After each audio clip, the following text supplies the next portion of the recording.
د حرام کاروبار والا انسان سره په قربانۍ کې شرکت کول څنګه دي؟ راځي منګي مور او تاسو ماره دلته بل مسله هغه پرون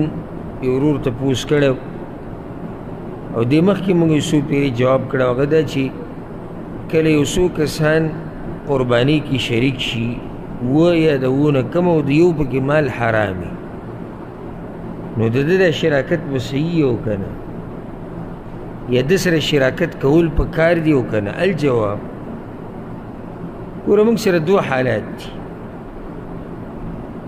یا خو موږ ته د دې سړي حقیقت معلوم دی یا موږ ته حقیقت نه دی معلوم که حقیقت یې موږ ته نه معلوم نو په هغې باندې الله موږ نه رانیسي او الله د یو بوج په بل باندې نه ایږدي د قرباني صحیح دی او څه کمی پکې نه راځي او که چېرته موږ ته حقیقت معلوم وي چې دی حرام خوري او حرامو نه فایده اخلي او حرامو کې لګیا دی نو بیا انکار کول غواړي د دې حرام او د انکار طریقه هغه دا ده چې دی به د ځان سره نه پرېږدي ځکه چې شریعت موږ ته دا طریقه ښوولې ده چې یو سړی په ګناه کې واقع دی نو ته وله زورنه ورکه ویې رټه چې دی د دې ګناه نه بند شي دا شریعت طریقه ښوولې ده اگر کله سبب عمل چېرته نادرا یو کس نیمبویل نور موږ نه ښه مسلمانان جوړ شي او تاسو ته پته ده چې د چا نه فایدې او دا مشر دی او دا سپینګیری دی او دا کاکا دی او دا ماما دی او دا ملګری او دا انډیوال کوي د حرام خو چې یو دوستي او یاري وي خراب به نه شي او خپلولي طریقه دا دی چې څوک نافرماني کوي دله به زوره نه ورکوي دله به رټه نه ورکوي فایده به دا شي چې دی به دا ګناه پرېږدي که سړیتوب پکې حیا پکې د الله نه او د خلکو نه اوس که موږ د دې سری شروع کړو چې یاره چا مال حرام دی راځئ موږ سره شریک کېږي راځئ موږ سره شریک کېږي خو هغه ښه ډاډه دی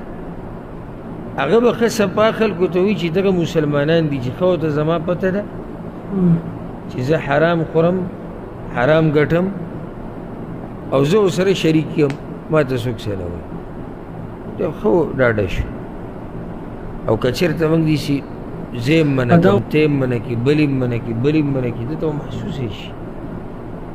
چېرې زه په دومره غلط کار کې پروت یم وګوره مسلمانان رانه خفه دي ځان سره مې نه پرېږدي لکه تا ته یو کس ټلیفون وکړي چې راشه زموږ د روټۍ پروګرام او ته ورته ستا مال زه نشم خوړی حرام دی دا ګورې سړی ډېر زوري دا خبره چې زه ستا خوراک نشم کولی دا حرام دی نو که دقې شان دی حرام خور ته زه م ووایم او ته ورته م ووایې او بل ورته م ووایې بل ورته م ووایې دی به د حرام پرېږدي خو که موږ ورسره ټول لګیا یو کته به راکېږو چې مړه داسې خبره نه که چېرته مسله به زما د خاندان شو زما د ذات شو بیا به ورسره ورانېږو خو د الله دپاره د پرېږدوئ نو بیا هغه دا ګناه نه پرېږدي نو داسې سړی ځان سره شریک کول